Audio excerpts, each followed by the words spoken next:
Apakah kalian percaya bahwa pintu kecil dan sempit ini merupakan satu-satunya akses ke dalam rumah? Di salah satu suku primitif di Afrika, hampir semua rumah yang dimiliki oleh penduduk suku itu memiliki pintu masuk yang sangat kecil. Sangat sulit untuk masuk ke dalamnya. Wanita cantik ini kesulitan untuk masuk ke dalam rumah. Salah satu penduduk desa kemudian memberinya contoh. Bagaimana caranya masuk ke dalam rumah kecil itu?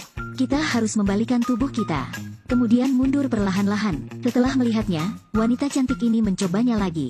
Kenapa penduduk suku ini membuat pintu yang sangat kecil? Karena pada zaman dahulu, seringkali hewan buas bertubuh besar memasuki rumah-rumah dengan pintu yang cukup besar. Itulah kenapa sekarang mereka memperkecil ukuran pintu.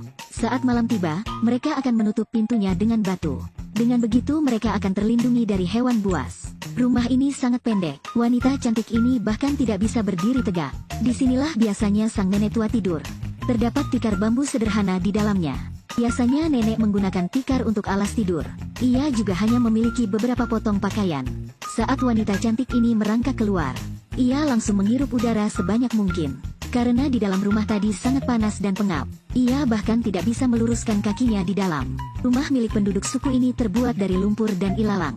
Dan semuanya dibangun hanya menggunakan tangan. Bahan yang mereka gunakan semuanya alami tanpa bahan buatan. Tetapi, tidak semua rumah penduduk suku berbentuk seperti ini. Pria tua ini adalah kepala suku. Usianya sudah menginjak 85 tahun. Pria tua ini telah menjadi kepala suku selama 30 tahun.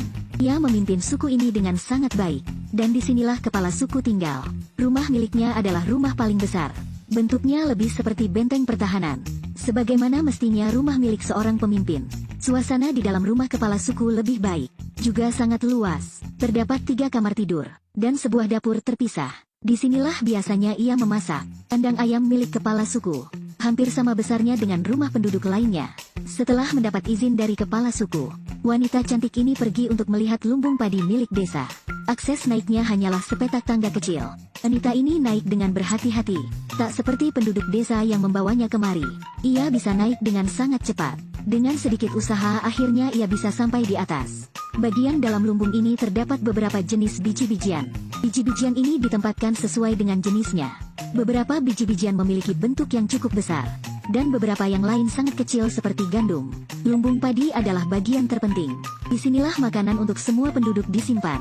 Seiring dengan perubahan zaman, suku di Afrika kini juga belajar bertani. Mereka tidak lagi berburu sepanjang waktu. Dan memilih untuk mengubah pola hidup mereka. Terlalu beresiko untuk terus berburu di alam liar. Kini hidup suku ini jauh lebih baik. Untuk menyambut kedatangan wanita cantik ke suku mereka, para pemuda suku mengadakan pesta. Wanita cantik ini bahkan menarikan tarian suku ini. Ia belajar tarian ini untuk bisa berbaur dengan mereka. Jangan lupa follow dan lihat juga video yang lain, ya.